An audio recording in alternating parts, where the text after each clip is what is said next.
अगर आपने अभी तक द ब्लैंक पेज ऑफिशियल को सब्सक्राइब नहीं किया तो सब्सक्राइब ज़रूर कर लीजिएगा और बेल आइकन को प्रेस करिएगा ताकि आपको हमारा हर नया जो एपिसोड है उसका नोटिफिकेशन मिलता रहे। जब मुस्लिम दुनिया के अंदर वॉर ऑन टेरर जारी थी, so called war on terror, और अमेरिका की लीडरशिप में लाखों बेगुनाह इंसानों का खून पानी की तरह बहाया गया वॉर ऑन टेरर के नाम पे। अफगानिस्तान, सीरिया, इराक, शाम, इनके अंदर इतने इंसान मारे गए कि ज़मीन कांप उठती है।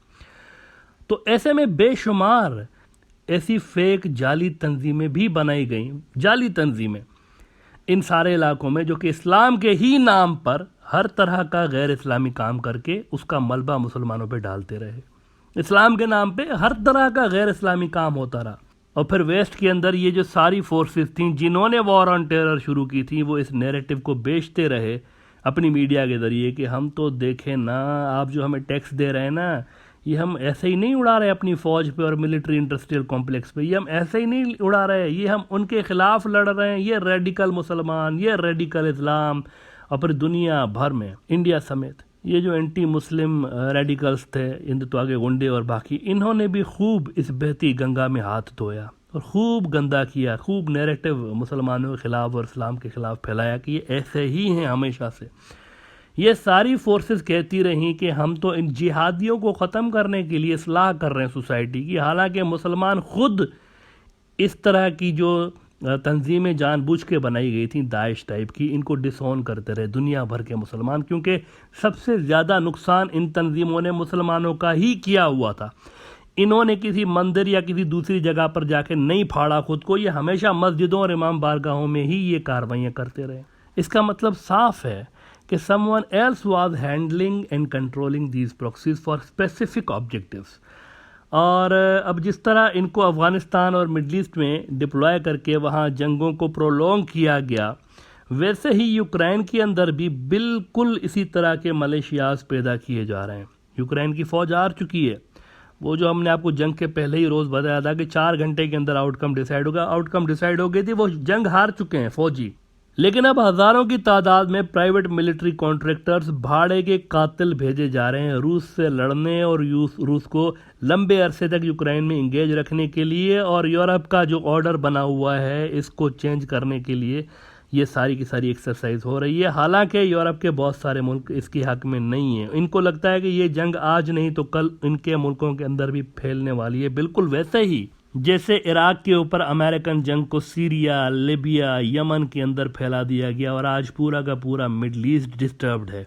उस वक्त वेस्ट वाले वैसे तालियां बजाते थे, अमेरिका को शाबाश देते थे, सपोर्ट करते थे, लेकिन अब इसी तरह की जंग यूरोप के अंदर भी दाखिल की गई है और पूरी चांसेस है कि ये पूरे यूरोप को लपेट में ले सकती है, क्योंकि इसकी अब देखें ना, इसकी कोई सीमा नहीं है। अब ये जंग जो है ना, वॉलंटियर्स जब आ गए तो दुनिया भर से उन्होंने कहा है, दोनों फोर्सेस ने कह दिया है, रशियंस ने भी कहा है कि हम वॉलंटियर्स को डिप्लॉय करेंगे, उन्होंने भी कह दिया है, तो ये स्कोप यहाँ पे बढ़ गया।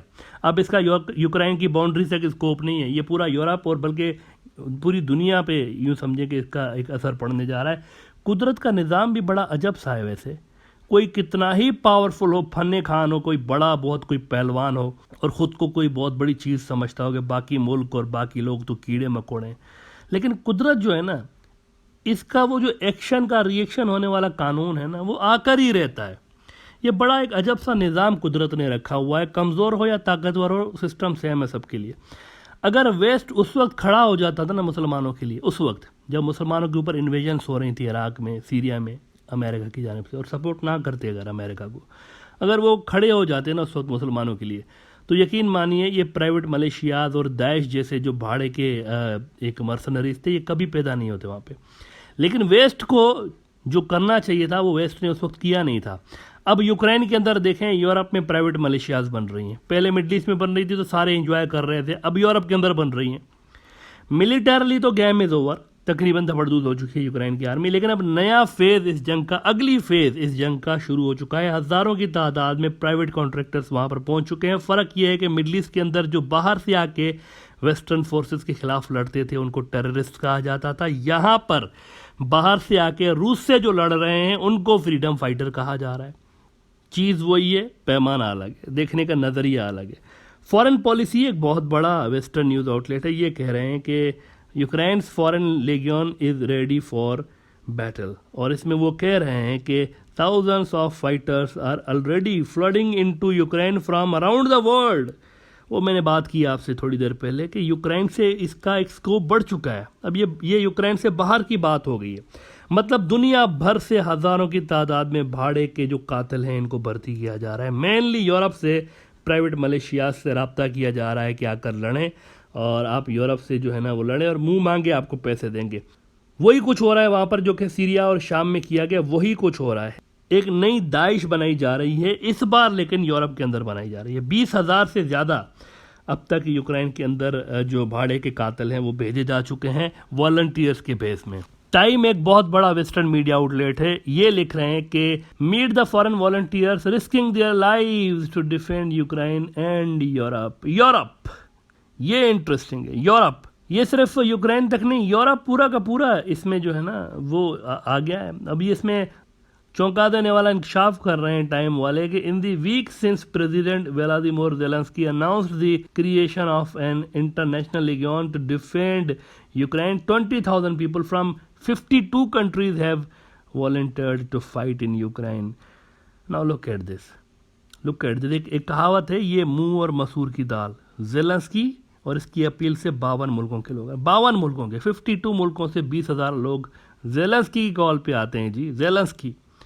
ज़ेलेंस्की जो कि मस्खरा हुआ करता था सदर बनने से पहले, कॉमेडी एक्टर हुआ करता था, और जिसके लिए हम कहते रहे कि इसकी अगर आप लाइफ देखें ऐसा लगता है कि इसको जानबूझ के आगे किया गया है। ये इसको कॉमेडी एक्टर से जो सदर बनाया गया, परहैप्स किसी मकसद की वजह से बनाया गया था। इसकी कॉल पे भाई, ये एक कॉमेडियन की कॉल पे 52 मुल्कों के लोग, ये कोई बहुत बड़ा नज़रियाती पॉलिटिशियन है, पता नहीं कोई इमाम खुमैनी है, कौन है, 52 मुल्कों के लोग निकल आए इनकी कॉल पे। Can you believe that?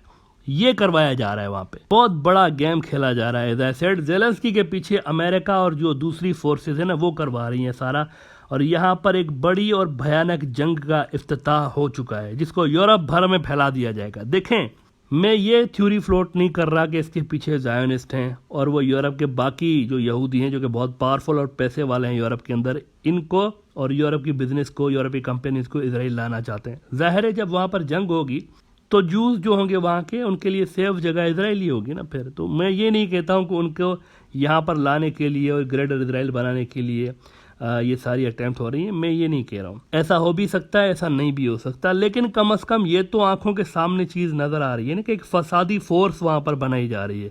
गालिबन इसका मकसद यूरोप के अंदर दोबारा प्रो अमेरिका ऑर्डर लाना है, जो कि इस वक्त बड़ी हद तक कंप्रोमाइज़ हो चुका है। अमेरिका के हिसाब से कंप्रोमाइज़ हो चुकी है, उनकी जो इन्फ्लुएंस है वहाँ पर कंप्रोमाइज़ हो चुकी है।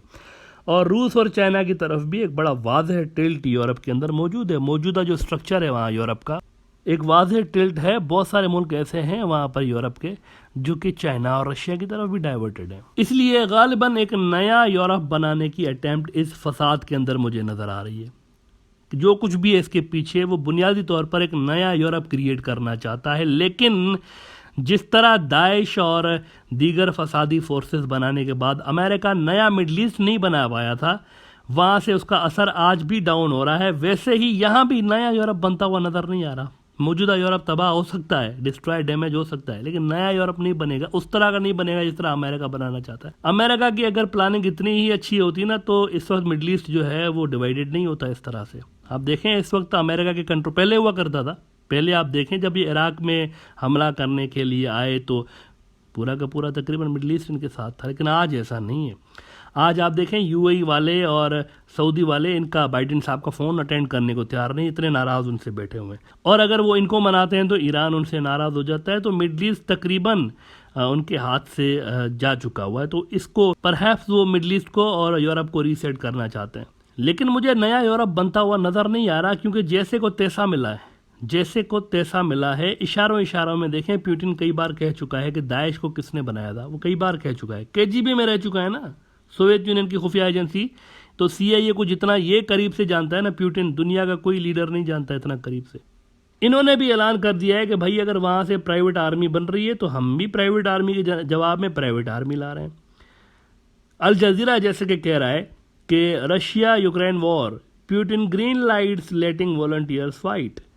लेकिन इसमें खौफनाक बात यह है कि मिडल ईस्ट लिंक होने वाला है यूरोप की जंग से। मिडल ईस्ट जो है ये यूरोप की जंग से लिंक होने जा रहा है, और ये बहुत ही ख़तरनाक बात है। अल जज़ीरा जैसा कि कह रहा है कि Russia says more than 16,000 people, mostly from the Middle East, have appealed to join the fighting. ये क्या है? It is a message for America कि यूरोप में जंग छेड़ोगे तो यूरोप तो हाथ से जाएगा ही, मिडल ईस्ट भी पूरी तरह से हाथ से चला जाएगा आपके। प्यूटिन सेंट्रल एशिया भी कह सकता था, साउथ एशिया भी कह सकता था। देखिए इन इलाकों में भी तो बेशुमार एंटी अमेरिका ग्रुप्स हैं और बेशुमार लोग प्यूटिन को मिल सकते थे, लेकिन मिडल ईस्ट का नाम उसने जानबूझ के लिया है। मिलिटरली यूक्रेन की फौज का गेम ओवर होने के बाद अब ये जंग प्राइवेट कॉन्ट्रैक्टर्स के जरिए एक नया और भयानक रुख अख्तियार कर चुकी है, और इसकी जो बाउंड्रीज हैं वो अब यूक्रेन से बाहर फैल चुकी हैं, पूरे यूरोप और पूरे मिडल ईस्ट के अंदर, बल्कि पूरी दुनिया में इसकी बाउंड्रीज फैलने जा रही हैं। ये जो जंग यूक्रेन के अंदर छिड़ गई है, इसकी अब नई शक्ल है। वो जो पुरानी पहले वाली जंग थी दैट इज़ ओवर, अब ये नई जंग वहाँ पर शुरू होने जा रही है, और ये बहुत ही ख़तरनाक बात है। इसका मिडल ईस्ट के ऊपर और मुस्लिम दुनिया के ऊपर बड़ा ही एक सीरियस और डीप किस्म का इम्पैक्ट पड़ने जा रहा है। इस पर मैं अगले एपिसोड में बात करूंगा कि ये जंग क्रूसेड्स का भी रुख अख्तियार कर सकती है, मतलब ये मुस्लिम वर्सेस क्रिश्चियन लड़ाई भी बन सकती है, कैथोलिक्स और ये जो प्रोटेस्टेंट इवेंजलिकल्स हैं वो वाली लड़ाई भी बन सकती है। इसकी वजह यह है कि एक तरफ यूरोप के वॉलंटियर्स लड़ेंगे, एक तरफ से मिडल ईस्ट के और सेंट्रल एशिया के वॉलंटियर्स लड़ेंगे, तो ये मुसलमान और ये जो होंगे कैथोलिक ग्रुप्स होंगे, ये रिक्रूटमेंट के लिए फिर मजहबी कार्ड को भी यूज़ कर सकते हैं वॉलंटियर्स की रिक्रूटमेंट के लिए। तो ये अपेरेंटली क्रूसेड वॉर की शक्ल भी हो सकता है कि इख्तियार कर ले। This is quite dangerous. इस पर मैं अगले एपिसोड में बात करने जा रहा हूँ कि ये क्रूसेड वॉर इसमें कैसे तब्दील हो सकती है।